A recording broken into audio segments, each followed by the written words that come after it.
Stellar Exile. Deep Space Command. This is Explorer Ben Carter aboard the vessel Endurance, beginning final acceleration toward the cosmic microwave background radiation boundary.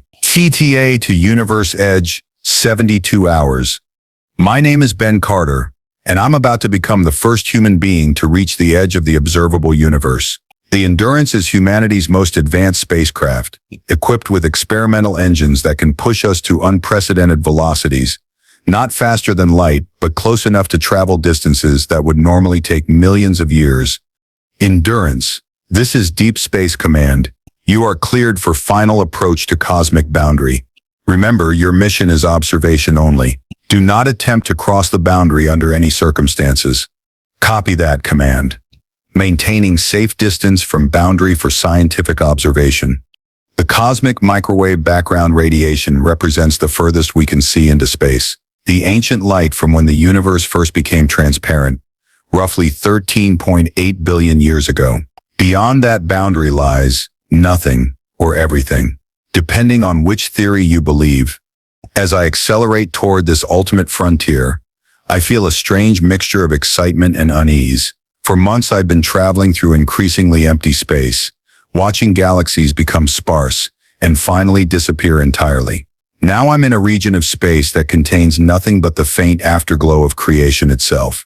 Command. I'm detecting some unusual readings as I approach the boundary. Time dilation effects are more pronounced than predicted. Can you elaborate, Ben? I checked my instruments carefully. According to my chronometer, I've been traveling for 6 months since leaving the last observable galaxy. But the timestamps on my transmissions to Earth show that only 5 months have passed from their perspective. My local time is running faster than baseline, the reverse of what we'd expect from relativistic effects. But the readings are consistent. What as I get closer to the cosmic boundary, time seems to be accelerating around me, not just running faster, accelerating, as if I'm moving forward through time at an increasing rate. At 50 hours to boundary approach, something even stranger happens. I'm reviewing my mission logs when I notice an entry I don't remember making. It's dated tomorrow, describing observations I haven't made yet. Command. I'm showing log entries with future timestamps. This appears to be a recording I haven't made yet. I play the log entry. It's definitely my voice, describing phenomena I'm supposed to encounter in 24 hours. Day 184. The cosmic boundary is clearly visible now, appearing as a wall of pure energy. But something's wrong with causality here. Effects are preceding causes. I'm observing the results of experiments before I conduct them. Ben, that log entry doesn't exist in our records. Are you certain you didn't record it earlier? I checked the timestamp again. It's definitely marked as being recorded 24 hours in the future, but I'm hearing it now, in what should be the present. At 30 hours to boundary, my chronometer starts running backward. Not malfunctioning, actually counting down instead of up, but I can feel time moving forward normally. My body is aging, my thoughts are progressing in the usual sequence. Only the measurement of time itself seems to be reversing. Command. My chronometer is now running in reverse. But subjectively, time feels normal. Ben, we're showing the same thing on our end. Your transmissions are arriving before you send them. That's impossible.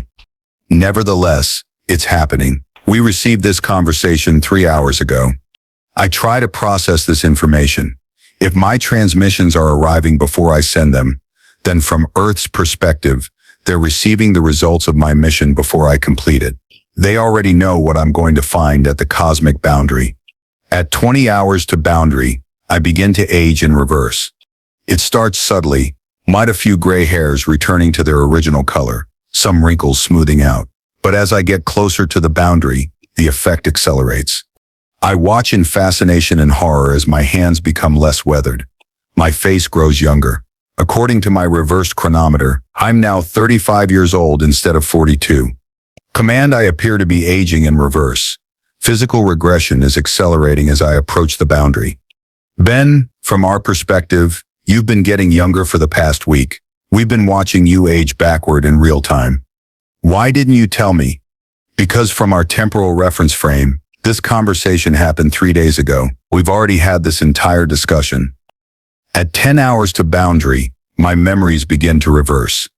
I start forgetting recent events while remembering things that haven't happened yet, or have already happened, depending on your temporal perspective. I remember arriving at the cosmic boundary and seeing something incredible, something that changes everything we understand about the nature of reality. But I can't quite grasp what it is, because the memory is flowing backward, becoming a future I'm moving toward instead of a past I'm leaving behind. At 5 hours to boundary, I encounter myself.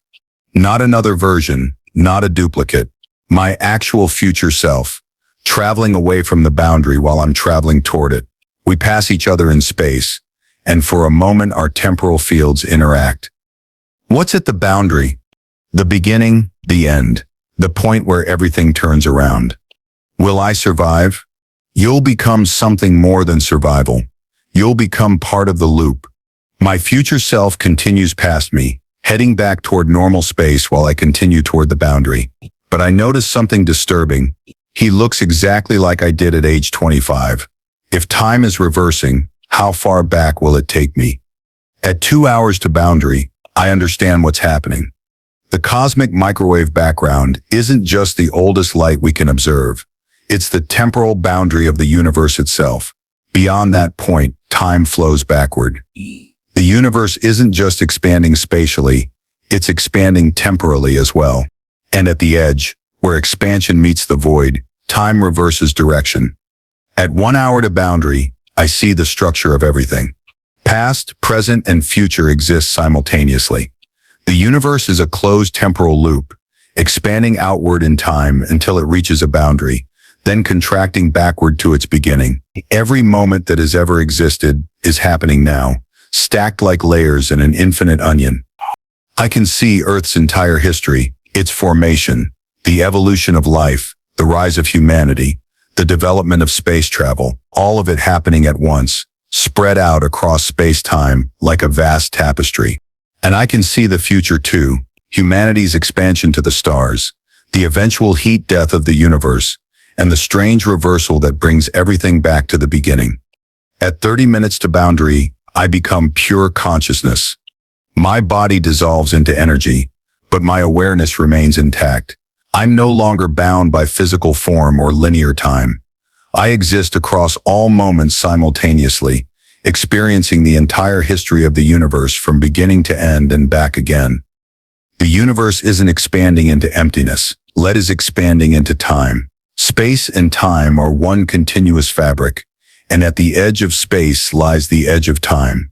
Beyond that boundary, causality reverses. Effect precedes cause, future becomes past. And at the very center of this temporal loop, at the moment where expansion becomes contraction, lies the origin point, the Big Bang, the moment when everything began. But it's not just the beginning, it's also the end. But at the point where the universe, after expanding to its maximum size, reverses direction and contracts back to singularity. I'm witnessing the eternal cycle: birth, expansion, reversal, contraction, rebirth.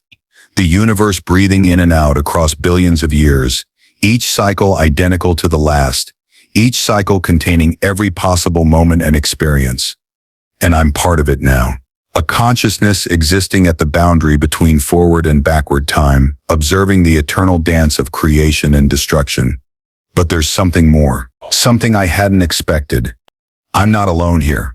Other consciousnesses exist at the boundary, IS explorers from countless civilizations who reached this same point and discovered the same truth.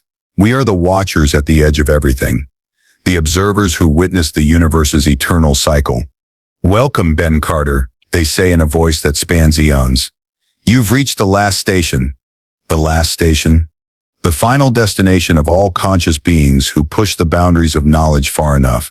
The place where exploration ends and understanding begins. What happens now? Now you choose. Return to your linear existence with the knowledge you've gained, or remain here and become part of the eternal watch. I consider the choice. Returning to normal time means losing this expanded awareness, going back to a limited perspective where past and future are separate things. But it also means returning to my humanity, to the relationships and experiences that define who I am. Others have made this choice before me. Every sentient species eventually produces explorers who reach this boundary. Some choose to return and share their knowledge. Others choose to remain and observe. What did you choose? We are those who remained. But do not let our choice influence yours. Each consciousness must decide for itself. I think about Earth, about humanity, about all the people who will never know that this boundary exists. They live their lives in linear time, experiencing joy and sorrow, love and loss, birth and death, all of it meaningful because it's temporary, because it moves in one direction, lowly. But from this perspective, I can see that their temporary experiences are actually eternal. Every moment of happiness, every act of love, every creative thought, maybe that's enough. Maybe knowing that every moment matters because it's part of an eternal cycle is more important than remaining here to observe that cycle. I choose to return, I say finally. Then go with our blessing, Ben Carter. Carry the knowledge back to your species. Help them understand that their temporary existence is part of something infinite and eternal. The boundary begins to fade around me. Time reasserts its forward direction. My consciousness condenses back into physical form. I'm in the cockpit of the Endurance, aging forward again, memories flowing in the proper sequence. But I retain the knowledge of what I've seen, the understanding that the universe is a closed loop, eternally cycling between beginning and end. Command, this is Ben Carter. Mission complete, beginning return journey. Ben, thank God, we lost contact with you for, well, from our perspective, it's been 3 months. But according to your timestamps, you've been at the boundary for negative time. Start preparing for the next phase of human exploration. We've reached the edge of space, but there's so much more to discover. More? Ben, you just reached the boundary of the observable universe. What could be beyond that? Time itself, Command. Time itself. As I begin the long journey back to Earth, I carry with me the knowledge that our universe is not a cosmic accident, but part of an eternal cycle. Every moment we experience has happened before and will happen again. Each iteration identical but somehow still unique. And somewhere at the edge of everything, consciousnesses keep watch over the eternal dance of creation, ensuring that the cycle continues, that the universe keeps breathing in its infinite rhythm. I am Ben Carter, explorer, human being, temporary arrangement of matter and energy that briefly achieved awareness. But I am also eternal, part of a story that has no beginning and no end. And that's enough. More than enough. It's everything.